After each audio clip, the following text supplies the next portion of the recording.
Board देखो। तो कल डिस्कस कर रहे थे अक्षांश रेखा, ठीक है। तो अक्षांश रेखा में कुछ कुछ बातें समझ लिए थे, आज थोड़ा सा समझेंगे हम कि 0 डिग्री इक्वेटर तो थोड़ा बहुत तो उसका क्या इम्पोर्टेंस है, उसके पास से 23.5 degree north latitude, 23.5 degree south latitude, कर्क रेखा और मकर रेखा। उसके बाद हम समझेंगे 66.5 डिग्री, एक है आर्कटिक वृत्त और दूसरा है अंटार्कटिका वृत्त 66.5 डिग्री साउथ में, ठीक है। उसके बाद से 90 डिग्री नॉर्थ और 90 डिग्री साउथ पोल के बारे में, ठीक है। उसके साथ साथ आज के क्लास में भी आप समझेंगे कि ये 23.5 डिग्री पे ही कर्क रेखा क्यों है, 23.5 डिग्री पे ही मकर रेखा क्यों है क्या, या फिर 66.5 पे ही आर्कटिक वृत्त क्यों 66.5 पे ही है, और अंटार्कटिका वृत्त भी क्यों 66.5 डिग्री साउथ पे ही है, ठीक है। ये कुछ कुछ बातें हैं जिसको आज की क्लास में समझेंगे, और लैटिट्यूड से आने वाले जितने सारे क्वेश्चन हैं उस सबको कंप्लीट करेंगे, ठीक है। यहाँ से आगे चलकर ताप गतिबंध और ये सारा चीज भी आएगा। कल छोटा सा पॉइंट डिस्कस हुआ था कि लैटिट्यूड किसे कहते हैं, यानी अक्षांश किसे कहते हैं। तो कल हम बताए थे कि इस पृथ्वी को, ये पृथ्वी का आपका केंद्र दिख रहा है, इसी पृथ्वी के केंद्र से एंगुलर डिस्टेंस या कोणीय दूरी है जो आधार माना गया है किसको, 0 डिग्री इक्वेटर को।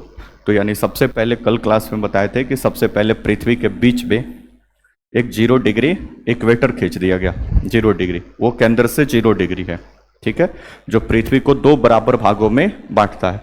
तो मात्र यही एक सिर्फ अक्षांश रेखा है जो पृथ्वी को 2 बराबर भागों में बांटता है। अब थोड़ा सा भी इससे ऊपर या नीचे जाएंगे तो फिर वो क्या हो जाएगा, या तो छोटा हो जाएगा या बड़ा हो जाएगा। जैसे मान लीजिए कि यहाँ पे एग्जाम्पल हम लिए, यहाँ पे ये एक 5 डिग्री खींच दिए, तो जाहिर सी बात है कि ऊपर वाला बड़ा हो जाएगा, नीचे ऊपर वाला छोटा हो जाएगा, नीचे वाला बड़ा हो जाएगा। या फिर 2 डिग्री ज़्यादा नीचे खींच दिए तो फिर नीचे वाला छोटा हो जाएगा, ऊपर वाला बड़ा हो जाएगा। तो सिर्फ लैटिट्यूड में 0 डिग्री ही एकमात्र अक्षांश रेखा है जो पृथ्वी को 2 बराबर भागों में क्या करता है, बांटता है। फिर कल के क्लास में भी पढ़े थे कि 0 डिग्री जहाँ से पृथ्वी 2 बराबर भागों में बढ़ती है तो 0 डिग्री के उत्तर वाला भाग को हम बोलते हैं नॉर्थ हेमिस्फीयर या नॉर्दर्न हेमिस्फीयर, इसको बोलते हैं उत्तरी गोलार्ध। और फिर 0 डिग्री के दक्षिण वाला जो भाग है उसको बोलते हैं हम दक्षिणी गोलार्ध या सदर्न हेमिस्फीयर। यहाँ तो कोई दिक्कत पर्सन क्यों, अब अच्छा उत्तरी गोलार्ध और दक्षिणी गोलार्ध। अब उत्तरी गोलार्ध में जितनी सारी अक्षांश रेखाएं हैं, कल के क्लास में बताए थे कि अक्षांश रेखा आप जाएंगे तो अक्षांश रेखा आपको, ये आपका पृथ्वी है तो ये आपका 0 डिग्री हो गया, 0 डिग्री। अब तो अक्षांश रेखा 1 डिग्री से लेकर 2 डिग्री से एक लास्ट कहाँ तक है, 90 तक ऊपर। वैसे ही सेब नीचे भी है, 1 डिग्री 2 डिग्री 10 डिग्री ऐसे करते करते 90 डिग्री कहाँ तक, नीचे तक। तो अक्षांश रेखा नॉर्थ हेमिस्फीयर में भी है और अक्षांश रेखा साउथ हेमिस्फीयर में भी। तो फिर हम बोले कि 10 डिग्री नॉर्थ लैटिट्यूड पे, 10 डिग्री लैटिट्यूड, तो 10 डिग्री अक्षांश रेखा के साथ जब तक नॉर्थ और साउथ नहीं लिखेंगे तब तक कैसे पता चलेगा कि हम उत्तरी हेमिस्फीयर में बात कर रहे हैं कि दक्षिणी गोलार्ध में, पता चलेगा नहीं चलेगा। इसलिए उत्तरी गोलार्ध में जितनी सारी अक्षांश रेखाएं हैं उसको बोलते हैं हम उत्तरी अक्षांश रेखा, ठीक है, उत्तरी अक्षांश रेखा। और उसको डिनोट करते हैं हम किससे, एन से। तो अगर 10 डिग्री एन कहीं लिखा हुआ है तो समझ जाना है कि 10 डिग्री उत्तरी अक्षांश की बात हो रहा है। बात समझ में आ गया। और साउथ में जितनी सारी है उसको हम डिनोट करते हैं किससे, एस से, एस मतलब साउथ। तो कहीं पे 10 डिग्री एस लिखा है, समझने का मतलब इसका है कि दक्षिणी गोलार्ध में बात हो रहा है, और 10 डिग्री साउथ लैटिट्यूड पे बात हो रहा है, यानी दक्षिणी गोलार्ध में 10 डिग्री दक्षिणी अक्षांश की बात हो रहा है। हम ये समझा रहे हैं, मैं समझ रहे हैं, ठीक है। वैसे ही बोले कि 23.5 डिग्री साउथ, 23.5 डिग्री साउथ, तो कौन सी अक्षांश रेखा है ये, 23.5 डिग्री दक्षिणी अक्षांश रेखा। वैसे हम बोले 23.5 डिग्री नॉर्थ, तो ये कौन सी रेखा है, 23.5 डिग्री उत्तरी अक्षांश रेखा, जो कहाँ पे होगा, उत्तरी गोलार्ध में होगा। दक्षिणी अक्षांश रेखा कहाँ पे होगा, दक्षिणी गोलार्ध में होगा। इतना बात समझ में आ गया, बोलो ना जी। ये नॉर्थ और साउथ समझना जरूरी है, नहीं तो फिर आगे चल के दिक्कत हो जाएगा, ठीक है। तो नॉर्थ साउथ, उत्तरी गोलार्ध में जितनी लैटिट्यूड लाइन है वो सब क्या है, उत्तरी अक्षांश रेखा है। दक्षिणी गोलार्ध में जितना सारा है वो सब क्या है, दक्षिणी अक्षांश रेखा है। तो नॉर्थ और साउथ लिखेंगे अब तो समझ में आ जाएगा। जैसे इस वाले फिगर में आपको टॉप पे दिख रहा है, इस वाले में, तो ये नॉर्थ साउथ यहाँ पे जो लिखा गया वो समझ में आ रहा है। यहाँ पे है तो उत्तरी गोलार्ध और ये नॉर्थ पोल, नॉर्थ में है। तो फिर यहाँ पे साउथ में जाएंगे तो साउथ गोलार्ध, दक्षिणी अक्षांश रेखा, दक्षिणी अक्षांश रेखा, फिर ये दक्षिणी ध्रुव। बात समझ में आ गया? ठीक है, तो नॉर्थ और साउथ का एक लोचा समझ गए कि ये कैसे है। ठीक है, वैसे फिर एक कल बताए थे कि 0 डिग्री को अब आधार मानकर, तो 0 डिग्री ये आधार पृथ्वी के केंद्र से, तो केंद्र से ही ये लाइन ड्रॉ किया गया है। जैसे ये मान लो कि 23.5 इधर खींच दिए, 23.5 डिग्री ये नॉर्थ है कि साउथ? नॉर्थ। कहाँ खींचे हैं? उत्तरी गोलार्ध में। वैसे ही ये एंगल कितना है? 23.5 का। तो वैसे ही यहाँ पे एक एंगल खींचेंगे, ये भी कितना का है? 23.5 का। फिर दोनों बिंदु को ये मिलाएंगे तो ये पूरा प्रॉपर क्या बन जाएगा? लाइन बन जाएगा, रेखा बन जाएगा ये। तो इसी को हम बोलेंगे 23.5 डिग्री कौन सा रेखा? उत्तरी अक्षांश रेखा। बात समझ में आ गया? वैसे ही मान लो कि यहां से खींचे एक यहाँ पे, ये भी मान लो कि 23.5 डिग्री। अब ये नॉर्थ होगा कि साउथ? साउथ। ये एंगल कितना है? 23.5। फिर यहां से खींचे तो ये भी एंगल कितना है? 23.5। फिर ये दोनों बिंदु को मिलाएंगे तो हमको एक लाइन मिल जाएगा जिसको 23.5 डिग्री दक्षिणी अक्षांश रेखा के नाम से जाना जाए। तो लैटिट्यूड का कोई परिभाषा आपसे पूछे कि अक्षांश रेखा किसे कहते हैं, तो पृथ्वी के केंद्र से विषुवत रेखा को आधार मानते हुए जो कोणीय दूरी, एंगुलर डिस्टेंस जो मेजर किया गया है, उसी को हम क्या बोलते हैं? अक्षांश। और दो बिंदु जब दोनों साइड से मिला देंगे तो उसको हम क्या बोलेंगे? अक्षांश रेखा। इस बिहाफ पे कल बताए थे कि अक्षांश रेखाओं की संख्या, इसमें डिस्कस किए थे हम कि टोटल अक्षांश कितना होगा। तो यहाँ से काउंट करेंगे तो 1 2 करते करते एक 0 डिग्री अक्षांश रेखा आपका वो हो जाएगा। उसके बाद से 90 डिग्री, ये तो पोल है, एक 90 डिग्री तक, तो 1 2 से लेकर 90 ऊपर और 90 नीचे, तो ये टोटल कितना हो जाएगा? 181। लेकिन जब दोनों पोल पे जाएंगे, दोनों पोल पे, तो एक तो सिंगल पॉइंट है और सिंगल पॉइंट पे कोई लाइन ड्रॉ होता है? नहीं। लाइन ड्रॉ करने के लिए आप पढ़े ज्योमेट्री में कि 2 बिंदु का होना क्या है? जरूरी है। जब तक 2 बिंदु नहीं होगा तब तक वहां पे लाइन नहीं बनेगा। तो यहाँ पे तो कोई लाइन है नहीं, इसलिए नॉर्थ पोल और साउथ पोल 2 को माइनस कर देंगे तो फिर हमारा अक्षांश रेखाओं की संख्या कितना निकल के आ जाएगा? 179। पूछा हुआ बीपीएससी का क्वेश्चन है 17 बीपीएससी में कि अक्षांश रेखाओं की कुल संख्या कितनी है, तो वो कितनी हो गई? 79। वो दिक्कत परसेंट। एक आध दो बात और कल जो डिस्कस हुआ था कि 2 अक्षांश रेखाओं और 2 देशांतर रेखाओं के बीच की दूरी को हम क्या बोलते हैं? ग्रिड बोलते हैं। तो ये 2 अक्षांश रेखा हो गया और 2 देशांतर रेखाओं के बीच की ये दूरी है, इसी को हम क्या बोलते हैं? ग्रिड बोला जाता है। यहाँ तक कोई दिक्कत परसेंट। एक बात ये भी समझे थे कि अक्षांश रेखाओं का नॉर्थ पोल से जैसे ऊपर जाते हैं, इसका जो एवरेज 2 अक्षांश रेखाओं के बीच की जो एवरेज दूरी है, 2 अक्षांश रेखाओं के बीच की एवरेज दूरी, वो कितना कल बताए थे? ये 0 डिग्री हो गया, मान लीजिए कि 1 डिग्री हो गया, तो 2 अक्षांश रेखाओं के बीच का एक एवरेज डिस्टेंस कितना है? 111 किलोमीटर। लेकिन ये पोल पे मतलब इक्वेटर के पास सबसे कम है, और जैसे ही ऊपर जाते जाते ये क्या होते जाता है? ज्यादा होते जाता है, और सबसे ज्यादा आपको कहाँ दिखेगा? पोल पे। ठीक है, 111.7 समथिंग बताए थे आप किलोमीटर है 2 अक्षांश रेखाओं के बीच की दूरी। वैसे नीचे साउथ की तरफ जाएंगे तो फिर सबसे ज्यादा कहाँ पे हो? सबसे कम होगा कहाँ पे? इक्वेटर पे। और सबसे ज्यादा कहाँ पे होगा? पोल पे। और इसका पूरा एवरेज निकालेंगे तो 2 अक्षांश रेखाओं के बीच की दूरी लगभग आपको मिल जाएगा कितना? 111 किलोमीटर। ये बात समझे थे? इतना बात कोई दिक्कत परेशानी? नेक्स्ट एक बात और बताए थे कि अक्षांश रेखाएं जो होती है वो एक दूसरे के क्या होती है? पैरेलल होती है, समानांतर होती है। तो जितनी सारी अक्षांश रेखाएं, देशांतर समानांतर नहीं होता है, अक्षांश रेखा एक दूसरे के क्या होती है? समानांतर होती है। ठीक है, इस वाले फिगर में भी आप देख सकते हैं सब एक दूसरे के क्या है? समानांतर है। लेकिन देशांतर रेखा आपको समानांतर दिख रहा है? नहीं दिख रहा। कोई दिक्कत पर्सन? नेक्स्ट एक पॉइंट और कि अक्षांश रेखा जैसे इक्वेटर के पास सबसे बड़ी अक्षांश रेखा है, और जैसे इक्वेटर से ऊपर जाएंगे अक्षांश रेखा की साइज छोटा होगा कि बड़ा? छोटा। और सबसे स्मॉलेस्ट कहाँ पे हो जाएगा? पोल, जहाँ पे सिंगल क्या है? बिंदु। ये सब समझने वाली चीज है, ये रट्टा लगाने से नहीं होगा कि अक्षांश रेखा की लंबाई ऊपर जाता है तो घटता है, नीचे जाते हैं तो घटता है पोल। ये तो देखने से आपको पता चल जाएगा ना। अब तुरंत एग्जाम में आ गया, तुरंत एगो फिगर बनाए, इक्वेटर बनाए, फिर घटा कर देख ले भाई कहाँ पे ज्यादा है कहाँ पे कम। ये सब अंडरस्टैंडिंग समझने वाली बात है। जितना बेहतर आप समझेंगे उतना कितना भी घुमा फिरा कर क्वेश्चन आए वहां से अटेम्प्ट हो जाएगा। बात समझ में आ गया? तो इक्वेटर से जैसे जैसे ऊपर जाते हैं अक्षांश रेखाओं की जो साइज है वो क्या होती है? कम होती है। और सबसे कम कहाँ पे होती है? पोल के पास होती है। यहाँ तो कोई दिक्कत परेशान? ठीक है, तो ये भी डिस्कस हुआ था कि मतलब इसको अभी लिख लिए थे। अक्षांश रेखा से ऊपर से जानते हैं तो इसकी साइज कम होती है। 1 2 पॉइंट और लिखिए आगे।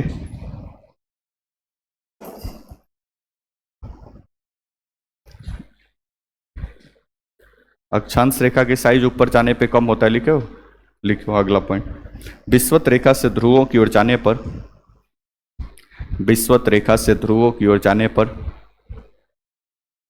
विषुवत रेखा से ध्रुवों की ओर जाने पर, विषुवत रेखा से ध्रुवों की ओर जाने पर, जाने पर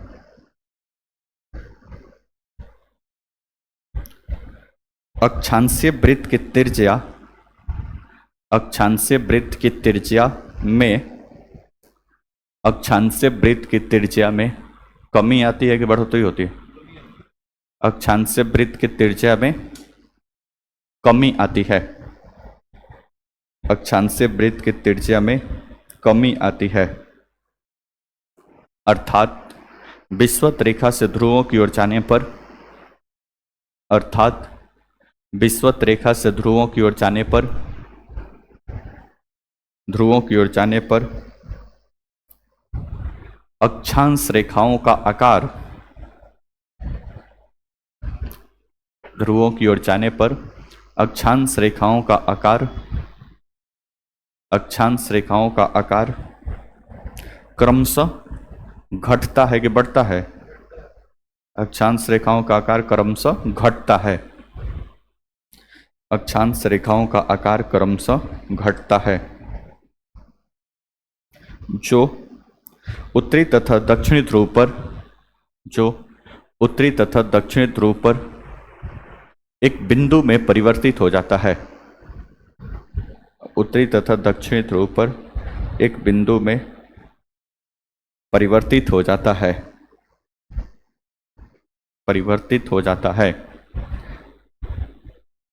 परिवर्तित हो जाता है। नेक्स्ट पॉइंट अगला, दो अक्षांशों के बीच के क्षेत्र को, दो अक्षांशों के बीच के क्षेत्र को, दो अक्षांशों के बीच के क्षेत्र को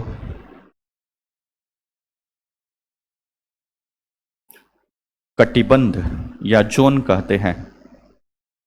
दो अक्षांशों के बीच के क्षेत्र को कटिबंध या जोन कहते हैं।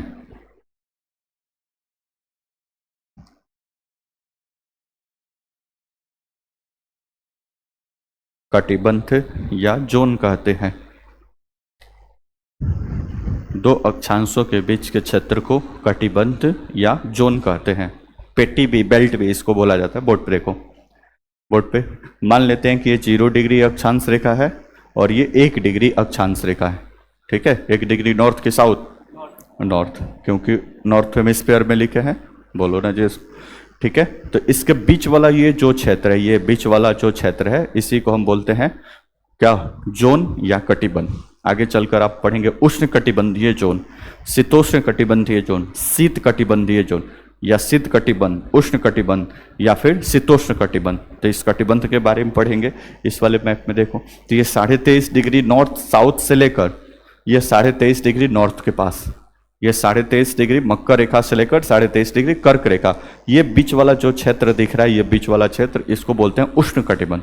सूर्य का टेम्परेचर यहाँ पे सर्वाधिक पड़ता है या लंबवत पड़ता है, इसलिए क्षेत्र उष्ण कटिबंध टॉपिकल जोन कहलाता है, ठीक है। उसके बाद से यहाँ से 23.5 नॉर्थ से लेकर 66.5 नॉर्थ तक और 23.5 साउथ से लेकर 66.5 साउथ तक, ये इलाका कहलाता है शीतोष्ण कटिबंध, ठीक है। उसके बाद से फिर 66.5 से 90 चले जाइए ऊपर और 66.5 से 90 आ जाइए नीचे, ये कहलाता है कौन सा कटिबंध? शीत कटिबंध। फ्रीजिंग जोन के नाम से इसको जाना जाता है। उसको आगे अभी लिखेंगे क्योंकि उसका इंपॉर्टेंस है आगे पूरे भूगोल में। कोई दिक्कत परेशानी? तो इतना बात समझ गए। दो अक्षांशों के बीच का जो क्षेत्र उसको क्या बोलते हैं? जोन या कटिबंध। कोई दिक्कत? नेक्स्ट अगला पॉइंट, 90 डिग्री अक्षांश रेखा, 90 डिग्री अक्षांश को छोड़कर, 90 डिग्री अक्षांश को छोड़कर प्रत्येक अक्षांश रेखा, 90 डिग्री अक्षांश को छोड़कर प्रत्येक अक्षांश रेखा, प्रत्येक अक्षांश रेखा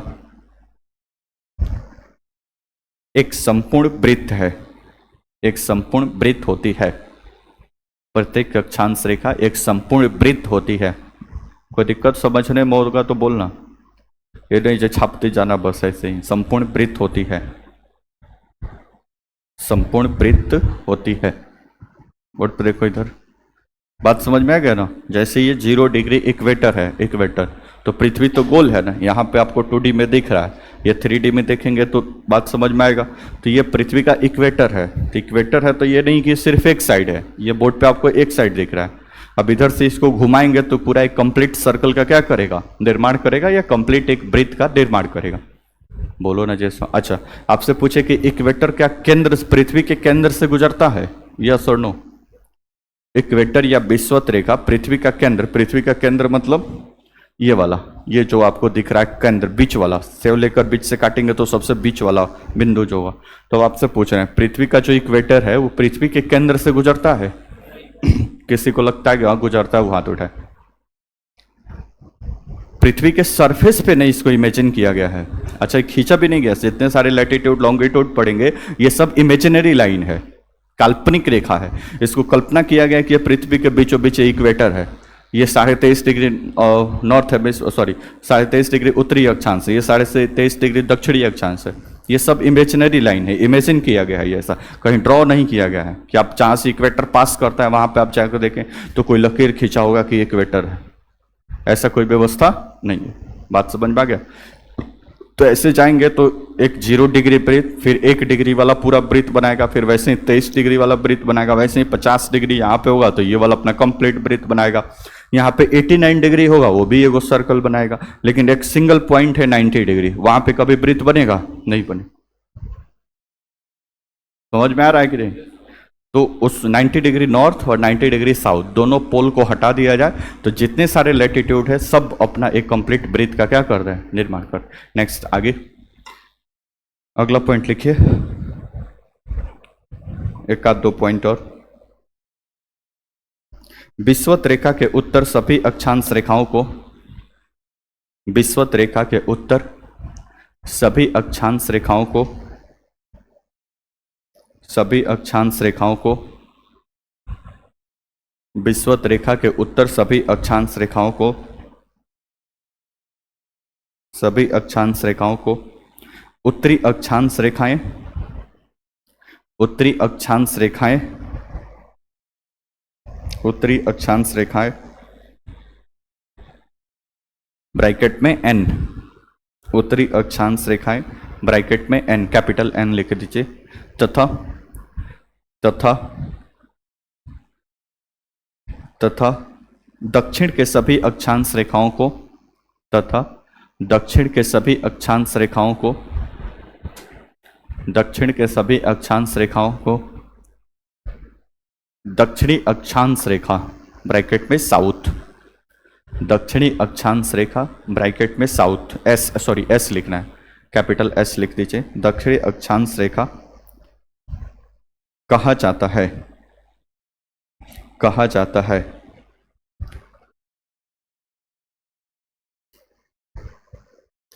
कहा जाता है।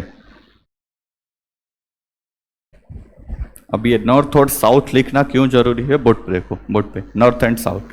अब मान लो कि 20 डिग्री नॉर्थ और साउथ नहीं लिखेंगे तो 20 डिग्री आप बोले कि अब 20 डिग्री नॉर्थ एंड साउथ, तो 20 डिग्री मान लो कि आपका 23.5 डिग्री है तो भारत से भी पास करता है। एक 23.5 डिग्री जो यहाँ पे ब्राजील में भी कोई जगह होगा जो 23.5 डिग्री पे होगा, यहाँ पे भारत में भी कोई जगह है वो भी 23.5 डिग्री पे है। तो हमको नॉर्थ में जाना है कि साउथ में जाना है इसका आइडिया ही नहीं लेगा, इसलिए इसको हम उत्तरी गोलार्ध वाले को लिखते हैं नॉर्थ और दक्षिणी गोलार्ध वाले को लिखते हैं साउथ।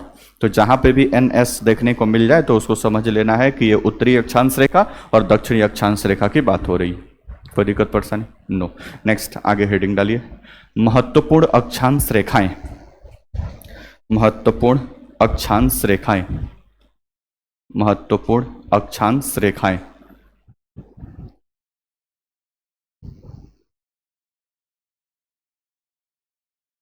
बोर्ड पे अब हम देख रहे हैं कि अक्षांश रेखा और अक्षांश रेखाओं में कुछ महत्वपूर्ण अक्षांश रेखा है जो आगे काम आएगा, तो इसको अब दिमाग में रखना है।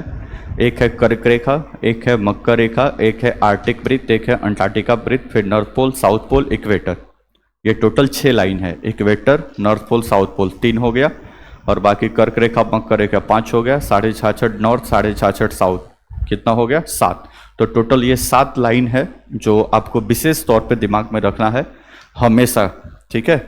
आगे पढ़ेंगे मैप, चाहे पढ़े चाहे कुछ भी, ये 7 पहले मेन पॉइंट है, ठीक है।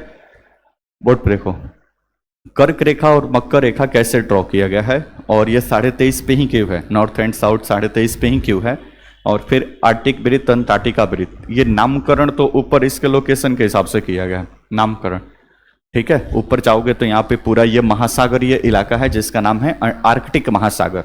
टोटल 5 महासागर है, उसमें से एक महासागर है जिसका नाम है आर्कटिक महासागर, इसलिए यहाँ से ये सर्कल जो पास करता है इसी के नाम पे आर्कटिक वृत्त के नाम से इसको जाना जाता है। वैसे साउथ में जाओगे तो यहाँ पे है अंटार्कटिका महाद्वीप जो बर्फ से ढका रहता है, इसलिए इसी के नाम पे 66.5 डिग्री जो यहाँ से पास करता है उसको अंटार्कटिका वृत्त के नाम से जाना जाता है, ठीक है। 66.5 पे कोई दिक्कत परेशानी, अब वो 66.5 पे है क्यों है वो उसको अब समझेंगे, ठीक है। तो इक्वेटर तो सबसे पहले आप समझ गए इक्वेटर के बारे में कि 0 डिग्री जो पृथ्वी को 2 बराबर भागों में बांटती है उसको हम क्या बोलते हैं, 0 डिग्री या इक्वेटर। कोई दिक्कत परेशानी, ऊपर वाला भाग उत्तरी गोलार्ध, दक्षिण वाला भाग दक्षिणी गोलार्ध, ऊपर जितनी अक्षांश रेखाएं उनको उत्तरी अक्षांश रेखा, नीचे जितनी अक्षांश रेखा, नीचे मतलब 0 डिग्री के दक्षिण में, उनको सबको क्या बोलेंगे, दक्षिणी अक्षांश रेखा। डोनेट करेंगे किससे, एस से, ऊपर वाला डोनेट मतलब उसको सिंबल देंगे क्या, एन। यहां तक कोई दिक्कत। नेक्स्ट, अब ये 23.5 क्या है, कैसे होता है। सूर्य का प्रकाश जब पृथ्वी पे पहुंचता है, पृथ्वी मान लीजिए कि यहाँ पे ये पृथ्वी है, कोई दिक्कत परेशानी, और यहाँ से सूर्य है, तो पहली बात तो पृथ्वी अपने एक्सिस पे 23.5 डिग्री झुकी हुई है, ये तो क्लियर है ना। आगे पढ़ेंगे पृथ्वी की गति आप पढ़ेंगे। अब सनलाइट जब इधर से पड़ता है तो चूंकि पृथ्वी अपने एक्सिस पे ऐसे पूरा नहीं है, ऐसे 23.5 डिग्री झुका हुआ है, तो जैसे ही सनलाइट इस पे पड़ेगा तो पूरे पृथ्वी पर एक समान नहीं पड़ता है, ठीक है। पूरे पृथ्वी पर कि उतना ही टेम्परेचर यहाँ पे है, उतना ही टेम्परेचर यहाँ भी है, उतना ही, ऐसा कतई पॉसिबल नहीं है। जो भाग इसके मतलब जहाँ पे सूर्य का प्रकाश लंबवत पड़ता है, लंबवत, मान लीजिए कि यहाँ पे आग जल रहा है, यहाँ पे कोई सामने बैठा है तो हमारे लंबवत बैठा हुआ है, लेकिन कोई एक वहाँ पे बैठा है, कोई एक वहाँ पे बैठा हुआ है, तो तिरछा है ना। तो जाहिर सी बात है कि जो सामने लंबवत जिसका डिस्टेंस सबसे कम है उसको तापमान क्या होगा, ज्यादा मिलेगा, और जो जैसे ही तिरछा है उसको तापमान क्या होगा, कब मिलेगा। हम ही समझा रहे हैं, मैं समझ रहा, इतना तो बात समझ रहे हैं ना। आग जब ठंडी के दिनों में आग तापते होंगे तब पता होगा कि जो सामने है उसको आग तेज मिलेगा, टेम्परेचर वहां पे ज्यादा। तो सूर्य का प्रकाश जब सूर्य के सामने पृथ्वी, अच्छा रोटेशन रेवोल्यूशन में आपको बताया था कि पृथ्वी अपने एक्सिस पे घूमने के साथ साथ सूर्य के चारों तरफ भी क्या करती है, चक्कर लगाती है, परिक्रमा करती है, परिक्रमण गति, आगे पढ़ेंगे, ठीक है। अब सूर्य जब पृथ्वी जब सूर्य का चक्कर लगाती है तो सूर्य का प्रकाश कहां तक लंबवत जा सकता है, कहां तक, अधिकतम, तो अधिकतम 23.5 डिग्री नॉर्थ और अधिकतम 23.5 डिग्री साउथ, यहीं तक सूर्य का प्रकाश लंबवत जाता है, मतलब सूर्य की किरणें लंबवत पड़ती है। अदरवाइज 23.5 डिग्री नॉर्थ से ऊपर और 23.5 डिग्री साउथ से नीचे यहां पे कभी भी सूर्य का प्रकाश लंबवत नहीं पड़ता है, हमेशा वहां पे सूर्य का प्रकाश क्या पड़ता है, तिरछा पड़ता है, तिरछा। हम भी समझा दिए, मैं समझ गए। इसलिए कर्क रेखा ऊपर 23.5 डिग्री, मकर रेखा नीचे 23.5 डिग्री। इसको 23.5 क्यों रखा गया है, एक तो पहला सबसे महत्वपूर्ण रीजन है कि सूर्य का प्रकाश मात्र इन्हीं 23.5 और 23.5 के बीच सूर्य का प्रकाश क्या पड़ता है, लंबवत पड़ता है, लंबवत। इससे बाहर न तो सूर्य का प्रकाश लंबवत पड़ेगा, सूर्य का प्रकाश, लेकिन तिरछा पड़ेगा। वैसे ही इसके नीचे सूर्य का प्रकाश पड़ेगा, लेकिन क्या पड़ेगा, तिरछा पड़ेगा, लंबवत नहीं पड़ेगा। कोई दिक्कत परेशानी। 21 जून के आसपास सूर्य का प्रकाश कर्क रेखा पर, 21 जून है कि 23, 21 जून के पास सूर्य का प्रकाश कर्क रेखा पर क्या होता है, लंबवत पड़ता है 21 जून को यहां पे, ठीक है। सबसे पहले 2 डेट है, एक 21 मार्च और 23 सितंबर। तो 21 मार्च और 23 सितंबर को सूर्य का प्रकाश 0 डिग्री विषुवत रेखा पे लंबवत पड़ता है। उसके बाद से मार्च के बाद से मार्च यानी 21 मार्च जैसे ही खत्म होता है सूर्य का प्रकाश धीरे धीरे लंबवत होने लगता है, किधर के साइड, कर्क रेखा के साइड। और 21 जून को कर्क रेखा पर हाईएस्ट, 21 जून को कर्क रेखा पे लंबवत पड़ता है। उसके बाद से धीरे धीरे सूर्य का प्रकाश फिर नीचे आने लगता है। फिर 23 सितंबर को सूर्य का प्रकाश लंबवत पड़ता है, कहां पे, 0 डिग्री पे। फिर सूर्य का प्रकाश नीचे आता है। 22 दिसंबर को सूर्य का प्रकाश लंबवत पड़ता है, कहां पे, मकर रेखा पे।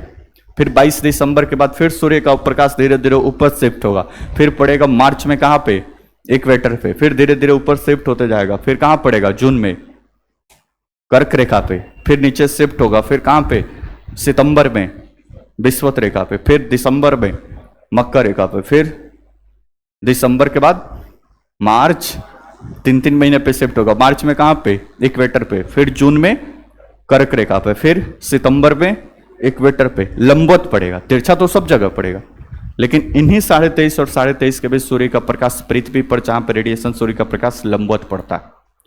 कोई दिक्कत परेशानी? तो आपसे पूछे कि 23.5 में क्यों ड्रॉ किया गया है, तो ऐसे नहीं कि कोई सब रात को सोया तो सपने में आया कि 23.5 मान लेते हैं, तो 23.5 नहीं, सूर्य का प्रकाश इसी 23.5 नॉर्थ और 23.5 साउथ के बीच लंबवत या परपेंडिकुलर या वहां पे सीधा पड़ता है। कोई दिक्कत पर्सन? पहली बात। दूसरी बात दिमाग लगाइए कि जहां पे सूर्य का प्रकाश लंबवत पड़ेगा, जाहिर सी बात है कि वहां पे तापमान भी क्या होगा, ज्यादा होगा, टेम्परेचर भी क्या होगा, ज्यादा। देखो ये सूर्य के सबसे नजदीक है, इसको सूर्य का प्रकाश को ट्रेवल करने में इतना ही समय लग रहा है, तो जाहिर सी बात है कि सूर्य का प्रकाश वहां पे लंबवत पड़ेगा, तो यहाँ पे तापमान भी क्या होगा, ज्यादा होगा। इसलिए इस क्षेत्र को बोलते हैं उष्ण कटिबंध। उष्ण कटिबंध मतलब गर्मी क्या है यहाँ पे, ज्यादा है, और इसको ट्रॉपिकल जोन के नाम से या उष्ण कटिबंध के नाम से जानते हैं। कोई दिक्कत परेशानी? तो ये हो गया 23.5 और 23.5। अब एक समझते हैं हम 66.5 और 66.5। ये 66.5 नॉर्थ में आर्टिक वृत्त और 66.5 साउथ में अंटार्कटिका वृत्त। अब 23.5 तो समझ में आ गया कि पृथ्वी का लंबवत प्रकाश पड़ता है, इसलिए इसी के बीच में, इसलिए 23.5 है। अब 66.5 क्यों है? इसको 70 भी तो किया जा सकता है, 75 भी, तो 80 भी, 60 भी किया जा सकता है, लेकिन ये 66.5 क्यों है? बोट देखिए, यह पृथ्वी है, ठीक है, ये आपका 0 डिग्री हो गया। कोई दिक्कत परेशानी? ये आपका ऊपर खींच दिए कितना, 23.5 डिग्री नॉर्थ, ये आपको खींच दिए 23.5 degree south. North and south समझ गए ना, ये 0 डिग्री। फिर ये खींच दिए कितना, 66.5 नॉर्थ, और एक यहां पे खींच दिए 66.5 साउथ। कोई दिक्कत? फिर यहाँ पे 90 डिग्री है साउथ, फिर यहाँ पे 90 डिग्री है नॉर्थ। ध्यान से समझो 66.5 पे ही क्यों ये रखा गया। जब सूर्य का प्रकाश, किसका प्रकाश भाई, सूर्य का, सूर्य पढ़ लिया ना, सूर्य का प्रकाश जब 22 दिसंबर को, 22 दिसंबर को मकर रेखा पे लंबवत पड़ता है। कब भाई? 22 दिसंबर को। कहां पे लंबवत पड़ेगा? मकर रेखा पे 22 दिसंबर को। कोई दिक्कत परेशानी? 21 मार्च और 23 सितंबर को सूर्य का प्रकाश इक्वेटर पे लंबवत पड़ता है। कोई दिक्कत परेशानी? 21 जून को सूर्य का प्रकाश लंबवत कहां पड़ता है? कर्क रेखा पे। यहां तक तो क्लियर? बोलो ना जैसे समझ में आ रहा है? नेक्स्ट, अब ये 66.5 क्यों ड्रॉ किया गया? जब सूर्य का प्रकाश 22 दिसंबर को मकर रेखा पे लंबवत पड़ता है, क्या बोले भाई? जब सूर्य का प्रकाश 22 दिसंबर को मकर रेखा पे लंबवत पड़ता है, लंबवत मतलब सूर्य का प्रकाश अब डायरेक्ट कहां पे पड़ रहा है? मकर रेखा पे। तो परिणाम स्वरूप ये 66.5 से लेकर 90 डिग्री तक सूर्य का प्रकाश शून्य पड़ता है, नगण्य, कुछ भी नहीं। यहाँ पे सूर्य का प्रकाश हमेशा अंधेरा, 24 घंटा अंधेरा। आगे पढ़ेंगे 6 महीना यहाँ पे दिन और 6 महीना रात होता। हेलो, ऊपर से निकल गया बाउंस, बोलो ना जैसे। तो जब सूर्य का प्रकाश 22 दिसंबर को मकर रेखा पे लंबवत पड़ता है, तो उत्तरी गोलार्ध में 66.5 से लेकर 90 डिग्री तक सूर्य का प्रकाश लगभग नगण्य या शून्य रहता है। इसलिए यहां पे 66.5 डिग्री को एक मानक, मतलब ये लैटिट्यूड माना गया। इसी के जस्ट अपोजिट करिए, जब सूर्य का प्रकाश 21 जून को कर्क रेखा पे लंबवत होता है, कर्क रेखा पे, तो फिर 66.5 डिग्री साउथ से लेकर 90 डिग्री साउथ के बीच सूर्य का प्रकाश नगण्य या न के बराबर रहता है। इसलिए यहां पे 66.5 इसको माना गया। बुझाया कि ऊपर से निकल गया? ठीक है, तो ये तो बीच में हो गया ट्रॉपिकल जोन, जहां पे सूर्य का प्रकाश पड़ता है। ये 66.5 देने का मतलब कि जब कर्क रेखा पे 22 दिसंबर को सूर्य का प्रकाश लंबवत पड़ता है, तो उत्तरी गोलार्ध में 66.5 से 90 डिग्री तो सूर्य का प्रकाश नहीं पहुंच पाता है। जब 21 जून को कर्क रेखा पर सूर्य का प्रकाश लंबवत पड़ता है, तो फिर यहाँ पे यानी दक्षिणी गोलार्ध में 66.5 से 90 डिग्री साउथ के बीच सूर्य का प्रकाश नहीं पहुंचता। हमें समझा दिया, हमें समझ लिए। तो 5 को वृत्त समझ गए, कर्क रेखा, मकर रेखा, सॉरी कर्क रेखा, मकर रेखा, विषुवतीय वृत्त, आर्कटिक वृत्त, अंटार्कटिका वृत्त। कोई दिक्कत परेशानी? इस वाले फिगर पे आइए। नेक्स्ट, अब आगे। अब ये तो टेम्परेचर बहुत ज्यादा है इसलिए उष्ण कटिबंध है, गर्मी हमेशा यहाँ पे ज्यादा है। अब जैसा मौसम उसी के हिसाब से क्लाइमेट, जाहिर सी बात है कब इस रेंज में जो भी कंट्री होगा, धूप ज्यादा है, गर्मी ज्यादा है, तो लोग सांवले सांवले ज्यादा दिखेंगे। बोलो ना जी इसमें। तो इस क्षेत्र में जो भी इलाका पड़ेगा, जो भी देश, वहां के सभी लोग क्या होंगे? ब्लैक एंड व्हाइट होंगे भाई, मतलब सांवले होंगे, काले होंगे। बोलो ना जी उसमें। तो आप चाहे दक्षिण भारत में चले जाइए, साउथ इंडिया में, चाहे अफ्रीका में चले जाइए, चाहे यहाँ पे ब्राजील के उत्तरी भाग में चले जाइए, सब लोग वैसे ही मिलेंगे, क्योंकि धूप ज्यादा है। धूप ज्यादा है तो भाई थोड़ा सांवले सांवले लोग दिखेंगे। कोई दिक्कत परेशानी? नेक्स्ट, ऊपर अभी बीच में अभी नहीं पहुंच रहे, ऊपर 66.5 से लेकर 90 डिग्री, 66.5 से लेकर 90 डिग्री। सिंपल सा लॉजिक है भाई, सूर्य का प्रकाश यहाँ पे लंबवत पड़ा तो तापमान सबसे ज्यादा। यहाँ पे सूर्य का प्रकाश एकदम तिरछा पड़ रहा है, तिरछा। मान लीजिए कि यहाँ पे सूर्य है तो वहां पे कोई बैठा हुआ है, वहां पे कोई बैठा हुआ है, तो दोनों तिरछा पड़ रहा है। मान लो ओ कोना पे कोई चिपक के कोई बैठा है, वो ओ कोना पे चिपक के बैठा हो, तो पूरा तिरछा सूर्य का प्रकाश पड़ेगा ना, तो बहुत कम या न के बराबर। बोलो ना जी। इसलिए यहाँ पे सूर्य का प्रकाश नहीं है या बहुत कम है, पड़ रहा है भी तो बहुत तिरछा पड़ रहा है, तो यहाँ पे ठंडी होगा कि गर्मी? ठंडे। तो इसका जस्ट अपोजिट, जितना यहाँ पे टेम्परेचर होता है वहीं यहाँ पे टेम्परेचर बहुत कम होता है, इसलिए इसको बोलते हैं हम शीत कटिबंध। शीत मतलब ठंडा, फ्रीजिंग जोन, शीत कटिबंध इसको बोलते हैं। जाहिर सी बात है कि इसका उल्टा करिए, इधर जो लोग होंगे भाई ठंडा ठंडा है पूरा, थोड़ा गोले गोले लोग होंगे वहां पे। बोलो ना जैसे। और जो बीच में होंगे वो दोनों में होंगे, कुछ लोग गोले होंगे, कुछ लोग सांवले होंगे, कुछ लोग बहुत गोरे होंगे, कुछ लोग बहुत काले। हेलो, बात समझ में आ गया? अब बीच वाला देखिए। अब ऐसा नहीं कि 23.5 से जाएंगे तो माहौल बदल जाएगा। अब 23.5 से इधर जाएं तो इसके आसपास वाला इलाका, यहाँ पे आसपास इलाका गर्मी का माहौल रहेगा। बोलो ना जी उसमें। और ऊपर शायद इधर का आसपास का इलाका ठंडी का माहौल रहेगा। हेलो, बुझा रहा है? समझ में आ रहा है कि नहीं? दोनों रहेगा ना यहाँ पे।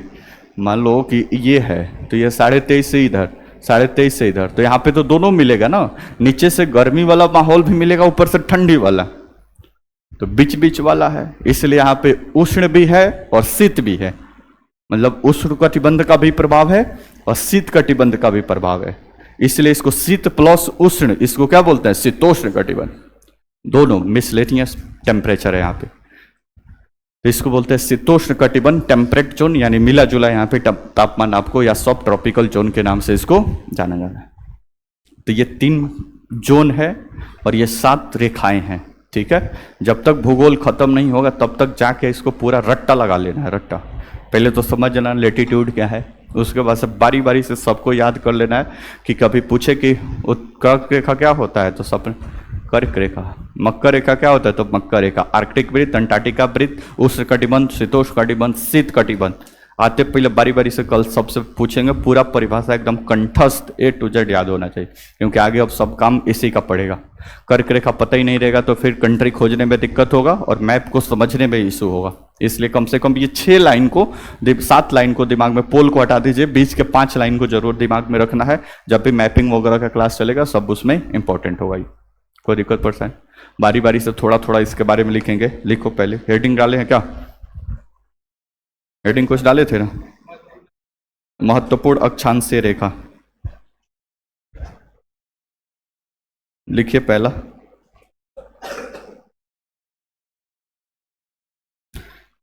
भूमध्य रेखा या विषुवत रेखा, इक्वेटर। भूमध्य मतलब भूमि के मध्य में, इसलिए भूमध्य। विषुवत रेखा या भूमध्य रेखा, इक्वेटर।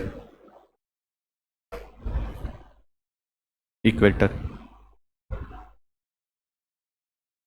ये तो खुद से भी अब लिख सकते हो। इक्वेटर किसे कहते हैं? 0 डिग्री अक्षांश रेखा को इक्वेटर कहते हैं। पृथ्वी को 2 बराबर भागों में बांटता है। सूर्य का तापमान हमेशा यहाँ पे ज़्यादा रहता है, उष्णकटिबंधीय क्षेत्र में आता है। हेलो, लिखना शुरू कर दिएगा? ठीक है, आगे कल लिखेंगे इसके बारे में, अब टाइम हो गया है, ठीक है। तो आगे कल चर्चा जारी रहेगा, पहले बारी बारी से इन सब पांचों के बारे में लिख लेंगे और उसके बाद से फिर आगे अगला जो लाइन शुरू होगा उसका नाम है देशांतर रेखा, जिससे पूरा टाइम कैलकुलेट होता है, उसको देखेंगे कैसे समय वगैरह निकाला जाता है, इससे टेम्परेचर वगैरह मापा जाता है। ओके।